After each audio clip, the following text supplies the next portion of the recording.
O Jornal da Cultura, edição de sábado, começa agora e estes são os nossos destaques. Mais uma criança é assassinada no Rio de Janeiro. Ágata Vitória, atingida por um tiro de fuzil, tinha 8 anos de idade. A família acusa policiais militares. OAB fala em extermínio. Governo do Rio lamentou. Ele atirou na cobra e acertou na minha neta, irmão. Presidente Jair Bolsonaro, em repouso no Palácio da Alvorada, recebe presidente da Câmara e advogado do filho, senador Flávio Bolsonaro, investigado por transferências irregulares envolvendo o ex-assessor Fabrício Queiroz. Começa nos Estados Unidos a Assembleia Geral da ONU, que tem o clima como tema principal. O presidente Bolsonaro é esperado para o discurso de abertura na próxima terça-feira. Na última reportagem da série Olhos que Condenam no Brasil, o homem inocente condenado a 45 anos de prisão por abuso de menores. Ele só foi libertado depois que os filhos, agora adultos, admitiram terem sido obrigados a mentir quando crianças. E os gols do Campeonato Brasileiro. Olá, boa noite. A pista principal do aeroporto Santos Dumont volta a funcionar no Rio de Janeiro. Voluntários de todo o país participam do Dia Mundial da Limpeza. E a Polícia Civil do Rio realiza agora à noite a reconstituição do assassinato do pastor Anderson do Carmo. O crime aconteceu em junho, na casa onde Anderson e a mulher, a deputada federal Flor de Lis, do PSD, moravam em Niterói. Os principais suspeitos do assassinato são Flávio dos Santos e Lucas de Souza, filhos do casal que estão presos. Eles estarão presentes, mas não serão obrigados a participar da reconstituição. Segundo a investigação, Flávio dos Santos foi o autor dos disparos que mataram o pastor Anderson do Carmo. A deputada Flor de Lis também participará da reconstituição. O Brasil é o quarto maior produtor de plástico no mundo, com mais de 11 milhões de toneladas por ano, atrás apenas dos Estados Unidos, China e Índia. Desse total, só pouco mais de 1% é reciclado. Para chamar a atenção da população para a causa, voluntários se mobilizaram hoje, data marcada como o Dia Mundial da Limpeza.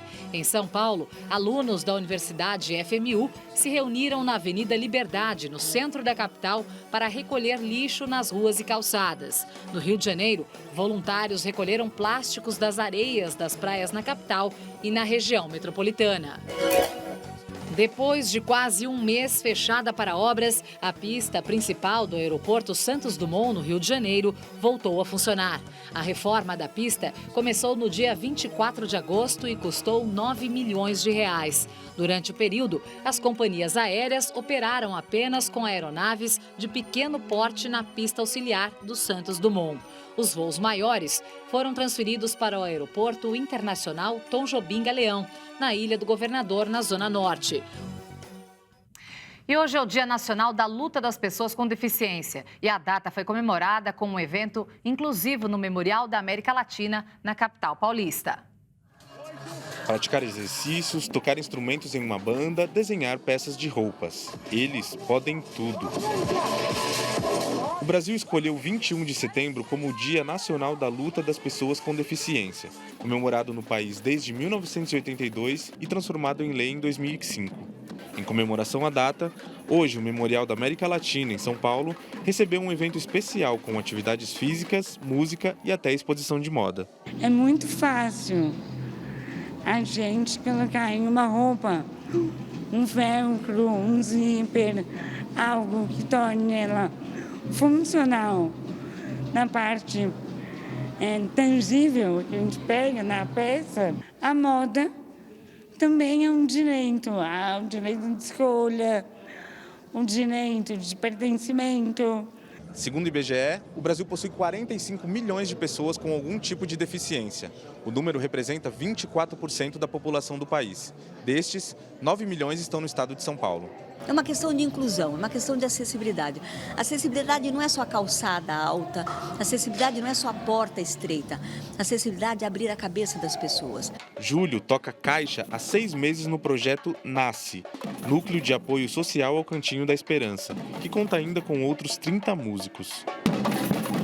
Eu sinto uma sensação diferente, né? De que não só, tipo assim, porque é incrível estar tocando, mas também, tipo assim, poder construir amizades, né? É uma sensação incrível, né? Que eu estou sentindo aqui. E quem visita o Museu de Arte Sacra no centro de São Paulo pode conferir um pouquinho das tradições interioranas do estado. A Mostra Artística O Interior das Artes Vem a São Paulo conta com uma programação especial e traz na estreia obras e apresentações da cidade de Socorro. Pinturas de temas religiosos da arte naif ou do francês ingênua, de pintores autodidatas que se expressam livremente. Esculturas, o resgate do Inhandoti, este tipo de renda de origem tupi-guarani, inspirado em teias de aranha, que a professora Geni Machado aprendeu a fazer quando era criança na cidade de Socorro. Era uma fonte de renda da cidade, que o pessoal, principalmente as mulheres, sobreviviam disso aqui. O nome da técnica criada para usar os painéis de azulejo é curioso, corda seca. Antigamente a gente não tinha o grafite, então a gente usava a corda. E a corda que fazia a separação de uma cor e a outra. Também vieram para o pátio do Museu de Arte Sacra de São Paulo doces e bebidas típicos da cultura caipira. Atividades ao ar livre, investimento na gastronomia local. Tudo para atrair visitantes. Socorro é uma estância hidromineral, uma das 9 cidades do Circuito das Águas Paulista. Tem 41 mil habitantes e fica a 135 quilômetros da capital, na Serra da Mantiqueira. O projeto Viola na Escola representou os tocadores de viola caipira. Socorro é uma das poucas cidades de São Paulo que mantém congadas, como a de São Benedito e Divino Espírito Santo.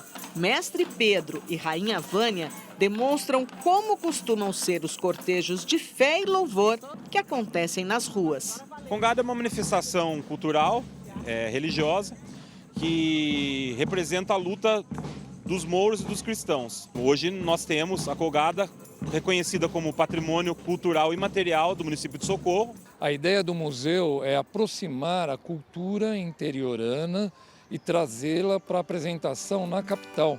Porque o artista do interior ele tem muita dificuldade de se apresentar na capital. Então nós estamos propiciando que isso aconteça.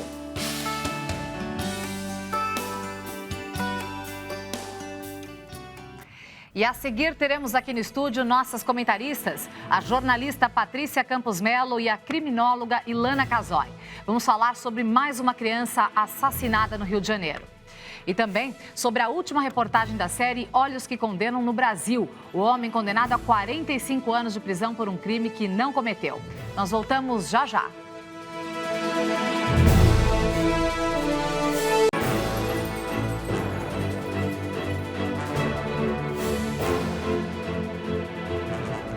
Estamos de volta e agora na companhia das nossas comentaristas de hoje, a jornalista e escritora Patrícia Campos Melo e a criminóloga e também escritora Ilana Casoy.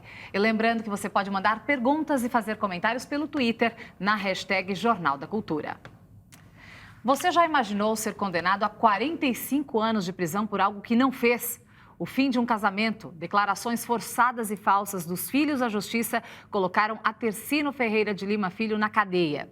O caso recebeu apoio da Innocent Project Brasil, uma ONG que defende presos inocentes no país. Prisões desse tipo não são novidade. Há 82 anos, o caso dos irmãos Naves se tornava um dos maiores erros do judiciário brasileiro. Essas duas histórias encerram a série de reportagens especiais que o Jornal da Cultura vem mostrando desde o começo da semana. Os Olhos que Condenam no Brasil. Em preto e branco está o registro de um dos maiores erros do judiciário brasileiro. O cenário é Araguari, Minas Gerais, o ano 1937. Os irmãos Joaquim Naves Rosa e Sebastião José Naves são acusados de assassinar o primo e sócio Benedito Pereira Caetano. Benedito desaparece da cidade com 90 contos de réis. Os irmãos Naves comunicam o desaparecimento à polícia e se tornam os principais suspeitos acusados de ficar com dinheiro e assassinar Benedito. A cidade vive uma pressão popular durante o autoritarismo do governo Getúlio Vargas. Na delegacia, os irmãos são torturados brutalmente até confessar o suposto crime. Nem a família escapa das agressões. A mãe, dona Ana Rosa, foi estuprada na frente dos filhos. Em 1939, os irmãos Naves são condenados a 25 anos e 6 meses de prisão. Depois de cumprir a pena por 8 anos, eles ganham a liberdade condicional. Joaquim morre alguns anos depois, sem presenciar a reviravolta do caso. 15 anos se passam e em 1952, Benedito, dado como morto, é encontrado vivo pela polícia.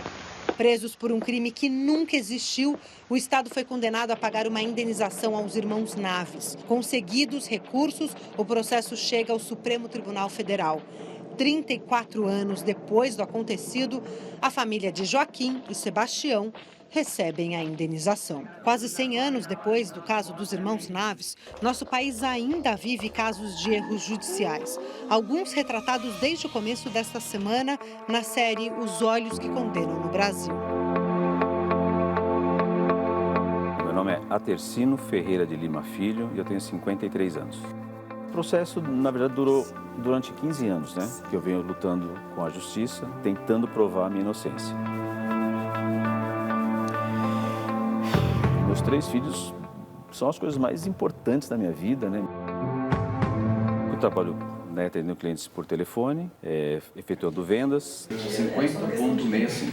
Eu fui condenado por eventualmente ter abusado dos meus filhos quando eram menor de idade, né? Quando meu filho tinha 8 e a minha filha tinha 6 anos.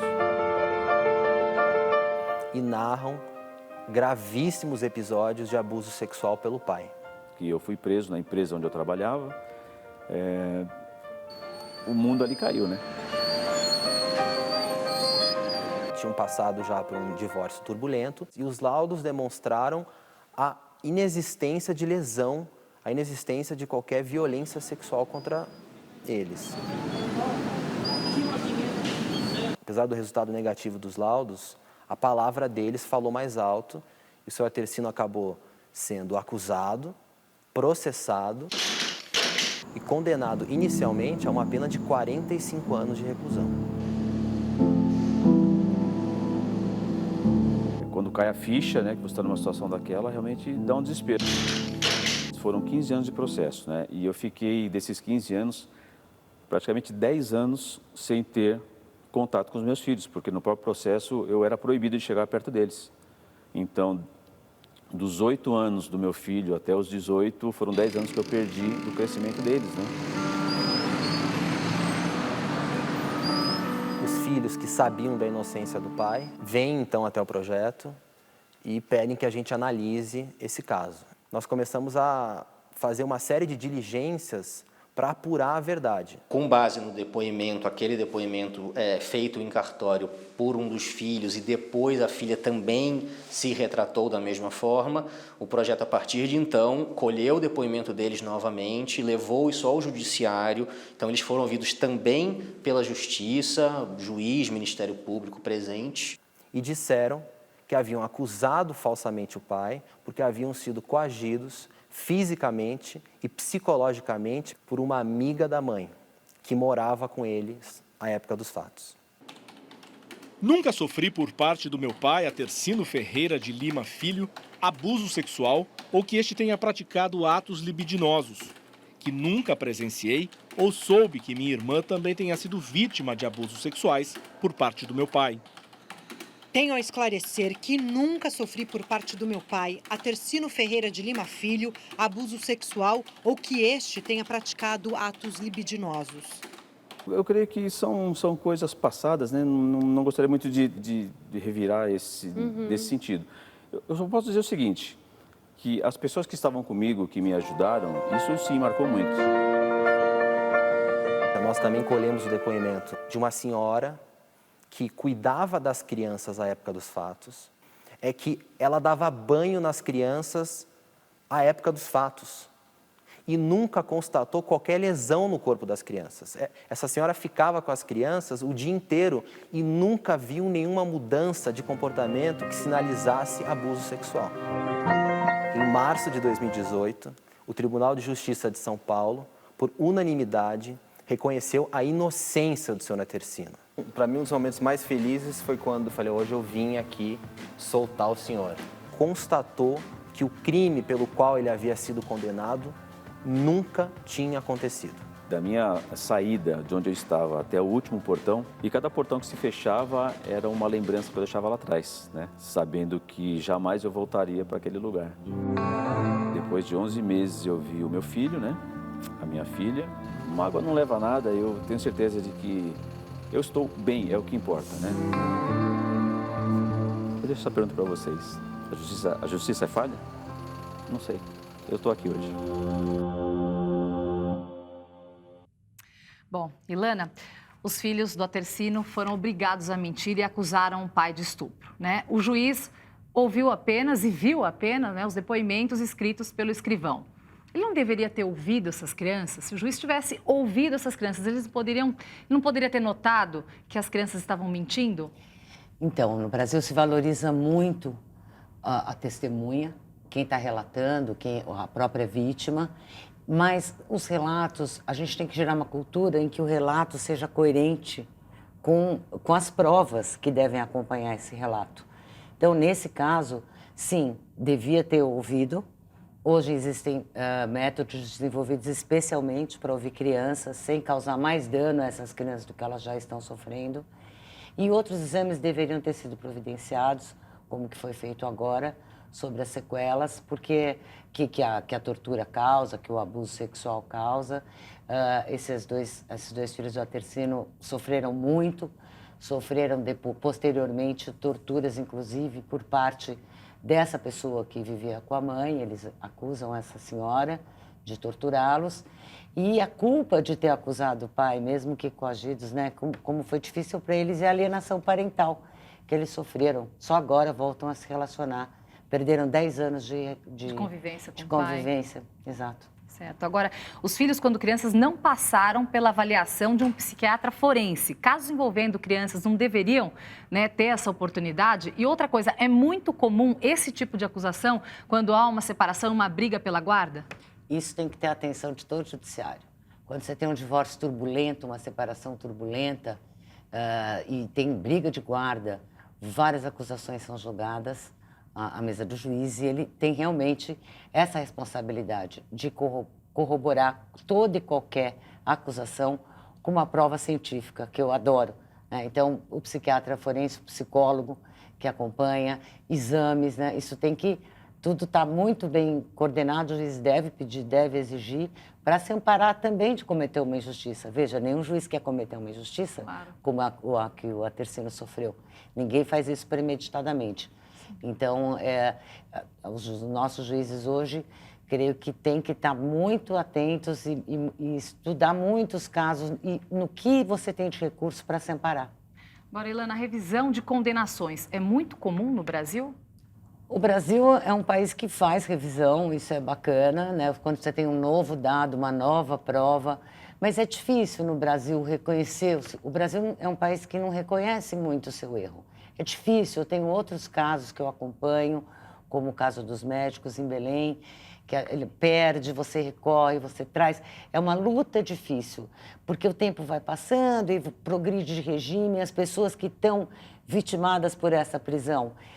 Chega uma hora de tanto sofrimento, as condições são tão difíceis na cadeia, é tão subhumana a condição, as famílias ficam destruídas, o nome fica manchado, então você acaba abrindo mão de uma briga, porque você já vai ter progressão de regime. Se eu entrar agora, se esse caso voltar para trás, se eu não ganhar essa progressão, o medo de represália é muito grande. Então, muita gente se encolhe. E a falta de acesso também. Agora o Innocence Project, maravilhoso, está trazendo um braço aí jurídico, gratuito, para ajudar esses casos. Mas com quem falar? Sim. Difícil achar com quem falar nesse país. Você está numa cadeia. Esse caso de Belém que eu citei é um caso de pessoas que estão presas e o maior sonho do acusado injustamente é que se ache o assassino. Acharam o assassino confessa e eles não conseguem, Mesmo assim, com o assassino, confesso. Então, eles também se encaminharam para o Innocence Project, que é uma grande esperança. Sim. Alguém que fale com essas pessoas e traga luz, nesses casos, E luz gratuito, jurídica. né? Que é o e mais luz importante jurídico, no nosso país. E o saber jurídico que precisa dele. Uma menina de 8 anos morreu nesta sexta-feira após ser baleada no Complexo do Alemão, zona norte do Rio de Janeiro. Ela é a 5ª criança morta em decorrência da violência no estado neste ano. A família acusa policiais militares. A OAB diz que o estado vive um extermínio. Ágata estava dentro de uma Kombi com o avô por volta das 9h30 da noite, quando foi baleada nas costas. Segundo os moradores, policiais militares atiraram contra uma moto que passava pelo local e o tiro atingiu a criança. Ágata foi socorrida por familiares e levada para o Hospital Getúlio Vargas, na zona norte do Rio. Atingida por um tiro de fuzil, ela passou por uma cirurgia, mas não resistiu. Após receber a notícia, o avô da menina entrou em desespero. Matou um inocente, uma garota inteligente, estudiosa, tá? Uma garota de futuro. No fim da manhã, os moradores protestaram e bloquearam os acessos ao Complexo do Alemão. Em passeata, pediram paz na região. Essa polícia não sabe nem manusear um fuzil, meu irmão. Ágata é a 5ª criança morta por causa da violência no estado neste ano.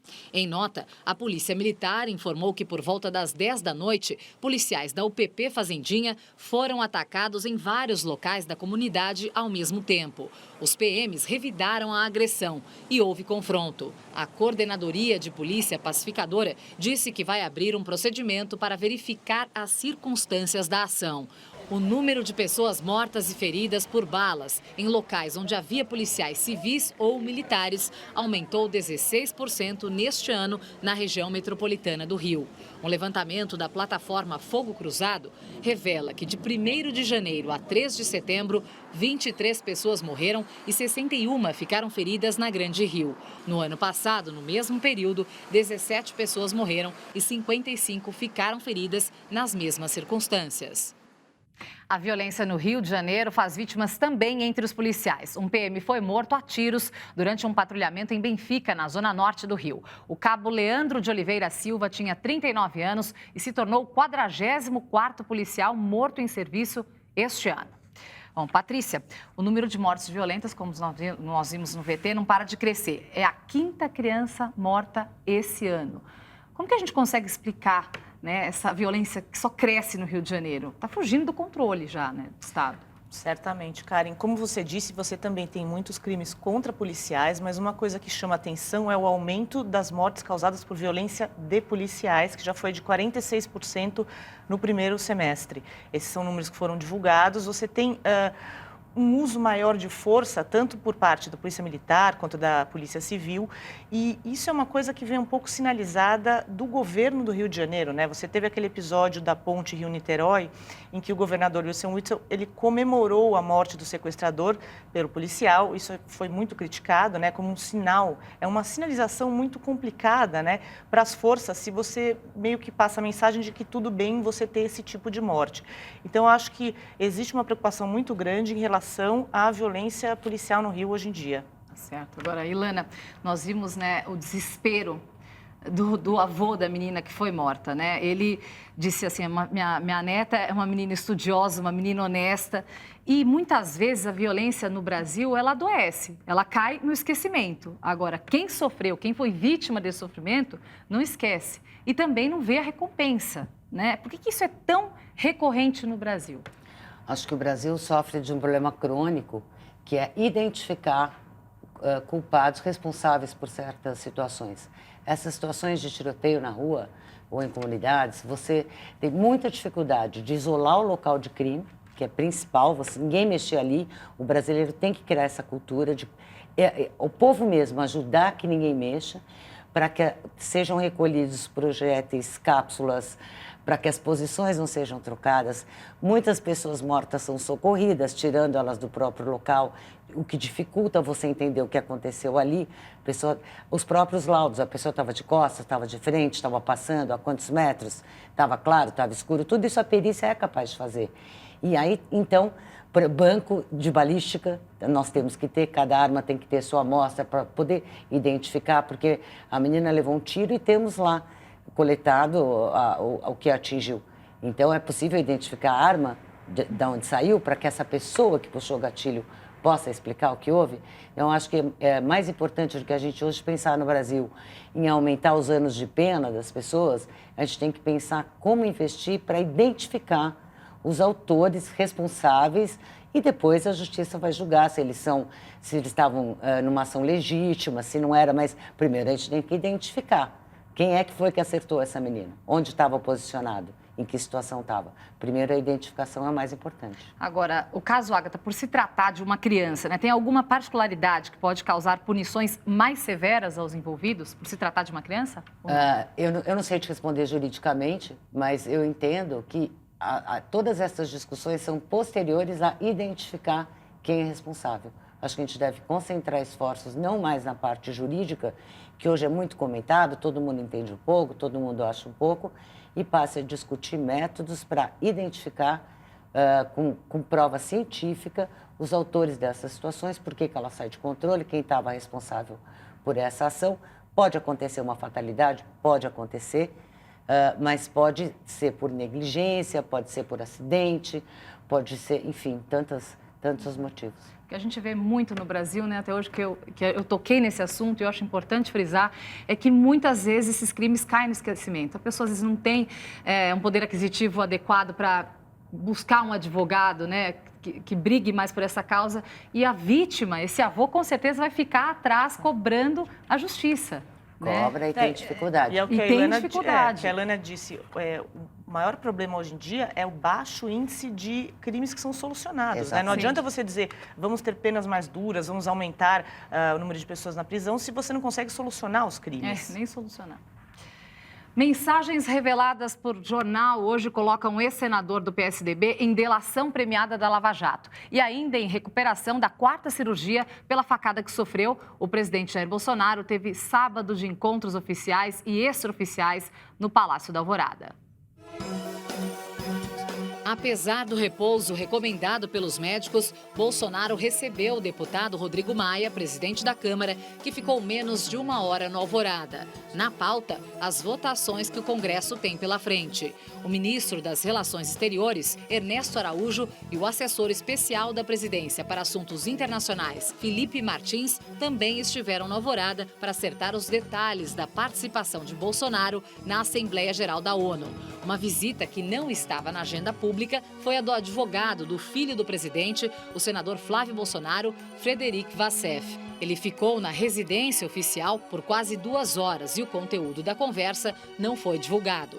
Flávio Bolsonaro é investigado por movimentações suspeitas envolvendo o ex-assessor Fabrício Queiroz, identificadas pelo Conselho de Controle de Atividades Financeiras, extinto pelo governo Bolsonaro.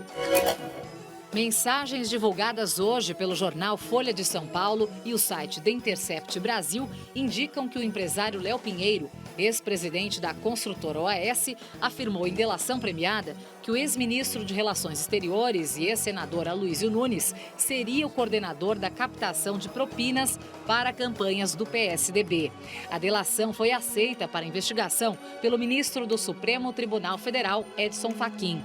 Pelo Twitter, Aloysio Nunes criticou a homologação de delação fantasiosa e taxou a afirmação de absurda e mentirosa. O Diretório Estadual do PSDB divulgou nota em que reafirma a confiança no ex-senador. O partido acusa Léo Pinheiro de usar falácias para conseguir a liberdade e penas mais brandas. O presidente Jair Bolsonaro viaja na segunda-feira para Nova York, onde participa da Assembleia Geral das Nações Unidas, que terá o clima como tema principal. Como é tradição, o Brasil faz o primeiro pronunciamento marcado para terça-feira. Enquanto isso, a cúpula do clima da ONU começou hoje em Nova York. Um dos momentos mais aguardados da reunião foi a participação da ativista sueca Greta Thunberg. Um dia depois da greve pelo clima, que reuniu milhares de manifestantes, principalmente crianças e adolescentes, a menina de 16 anos ressaltou a força dos jovens na luta por ações efetivas diante da crise climática mundial. O secretário-geral da ONU, Antônio Guterres, também estava presente. Segundo ele, um dos problemas dos líderes mundiais é falar muito e ouvir pouco. O painel vai até a próxima segunda-feira e deverá reunir autoridades de 60 países, além de jovens lideranças e empreendedores. China, França, Alemanha, Reino Unido e Índia participarão das apresentações. Ilana, hoje na Conferência do Clima, nós vimos ali muitos jovens engajados por conta dessa ativista sueca de 16 anos. Maravilhosa. É, maravilhosa. Fica claro, que essa nova geração já está se importando muito mais com esse assunto, né?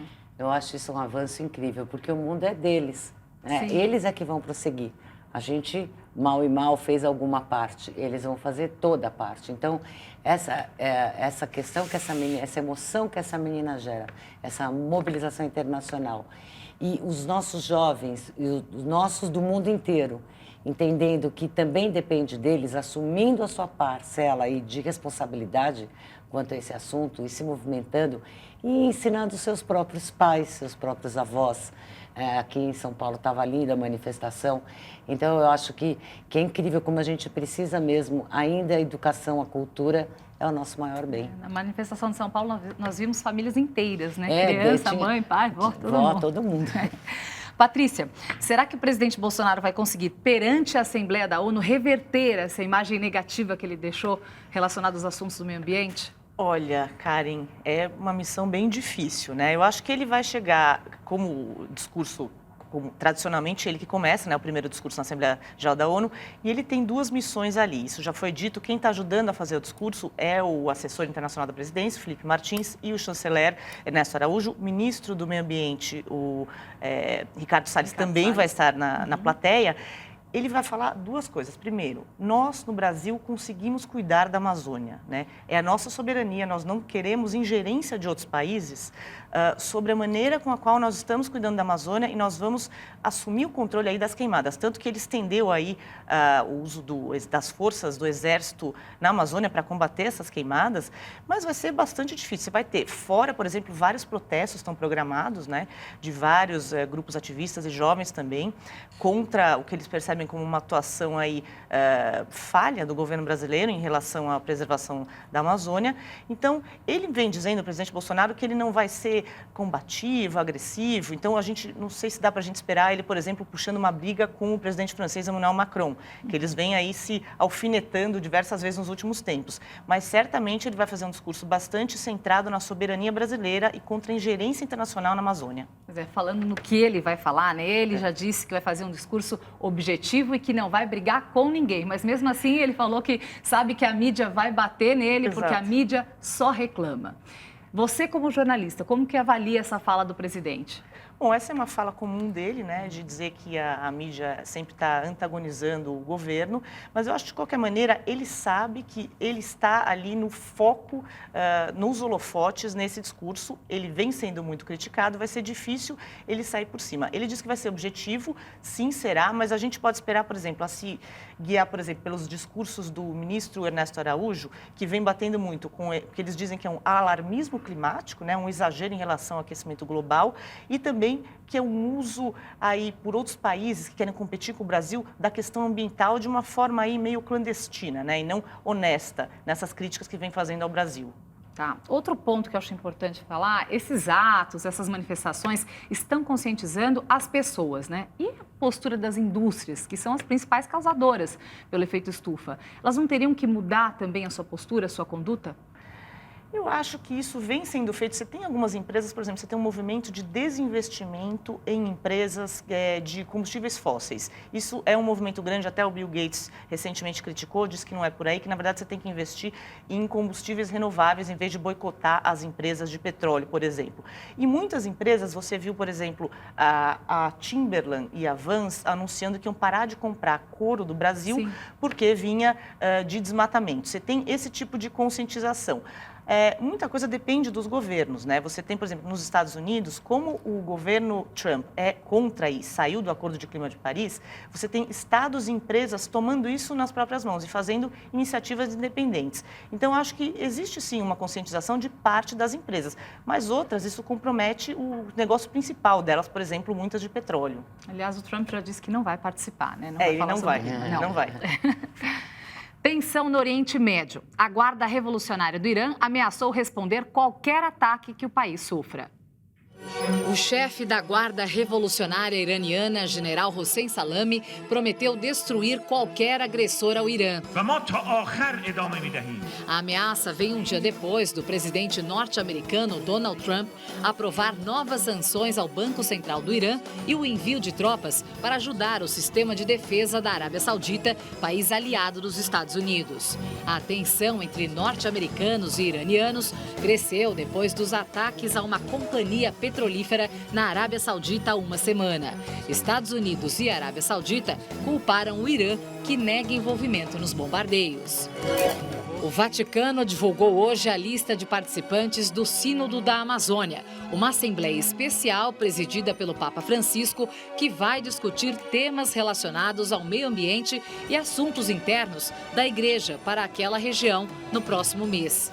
O Brasil tem a maior delegação entre os participantes, 58 bispos. Entre os principais nomes estão os cardeais Cláudio Rumes e João Braz de Avis.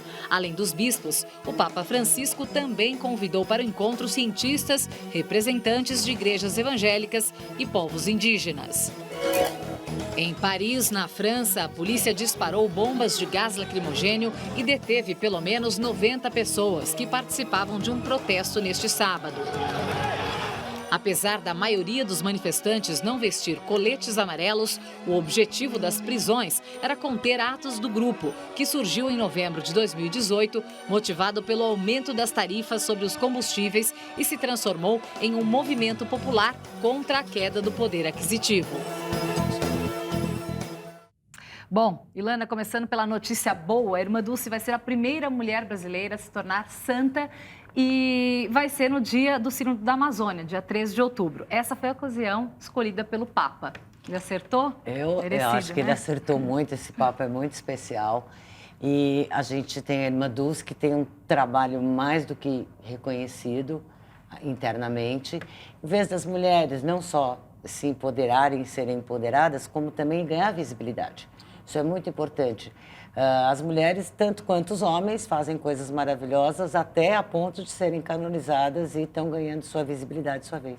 Tá certo. Patrícia, agora mudando de assunto, os Estados Unidos culparam o Irã pelo ataque e anunciaram o envio de forças militares à Arábia Saudita. E o Irã prometeu destruição total para qualquer país que o atacar. Qual desfecho a gente pode esperar disso? Eu acho que a gente pode esperar que essas tensões não vão embora tão cedo. Você tem, desde que os Estados Unidos anunciaram uma saída do acordo nuclear com o Irã vem fazendo várias provocações. Eu acho que essa é a maneira. O Irã está muito afetado pelas sanções econômicas, ele vai continuar nessas provocações e os Estados Unidos também não podem recuar na sua defesa da Arábia Saudita, porque o ataque à Arábia Saudita chegou a afetar 50% da capacidade de produção de petróleo do reino. Então, eu acho que não deve chegar a uma guerra total, porque o presidente Trump já disse várias vezes que ele não quer entrar nisso, mas as tensões vão continuar. Tá certo. E como que esses ataques a refinarias na Arábia Saudita afetam o mercado de petróleo e a tensão? Então, estão afetando bastante. Esse ataque, a princípio, você teve a maior alta do petróleo em 20 anos, né? Na segunda-feira. Depois, o reino, o ministro da Energia da Arábia Saudita disse, olha, não, nós temos reservas, nós estamos já consertando, e voltou. Mas isso mostra quão vulnerável é todo esse potencial de produção de petróleo a qualquer ataque, sejam drones, sejam mísseis. Isso causa muita instabilidade no mercado de petróleo, que deixa a economia mundial, que já está mais ou menos aí numa fase instável, também nesse clima de incerteza. Senhoras, muito obrigada pela participação de vocês, um ótimo final de semana e que vocês voltem logo aqui ao Jornal da Cultura. Eu que agradeço, boa noite, obrigada. E veja daqui a pouco os gols do Campeonato Brasileiro. Líder Flamengo entrou em campo contra o Cruzeiro em Minas Gerais. Nós voltamos já já.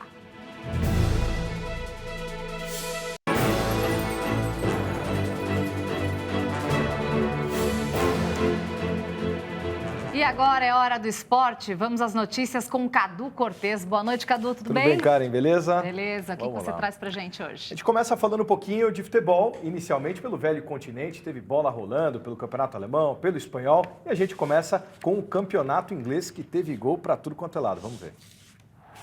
Na Premier League, o Watford foi estraçalhado pelo Manchester City 8-0. Bernardo Silva foi o grande nome da tarde com 3 gols, mas o belga De Bruyne não ficou muito atrás, com um golaço e 2 assistências. Também marcaram Davi Silva, Agüero de pênalti, Mahrez e Otamendi. E com 2 gols nos últimos 20 minutos de jogo, o Leicester venceu o Tottenham de virada.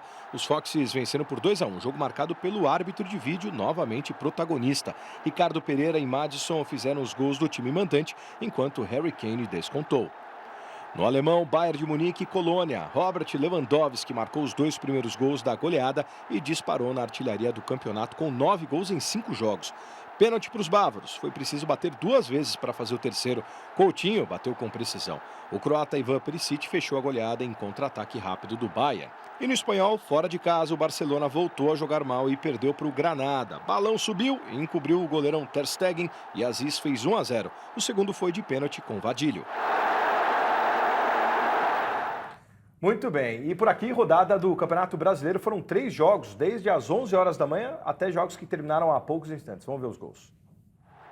Botafogo e São Paulo se enfrentaram na manhã de hoje. Depois de 4 jogos, 2 derrotas e 2 empates, o tricolor voltou a vencer. Boa jogada de Toró para Hernanes, que invadiu a área e chutou de canhota 1-0. O empate saiu dos pés de João Paulo, em falha da marcação de Juan Fran, 1-1. E nos acréscimos, Pablo salvou o São Paulo, final 2-1. No Mineirão, o Cruzeiro recebeu o Flamengo e saiu atrás do marcador. Gabigol aproveitou a saída errada de bola da defesa e fez 1-0.